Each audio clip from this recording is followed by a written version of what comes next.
What happened to Skype? Is it closed permanently, and what is the alternative? Skype closure. Closure date.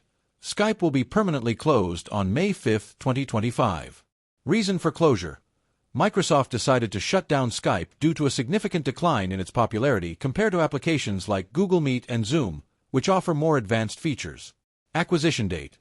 Microsoft acquired Skype in 2011, and after 14 years of service, it has decided to retire the application. Alternative to Skype. Microsoft Teams.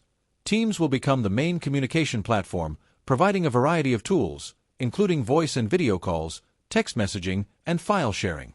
User data. User data, including chat history and contacts, will be accessible in Teams using the same login credentials. Thank you for watching. Don't forget to subscribe to the channel for more updates and news.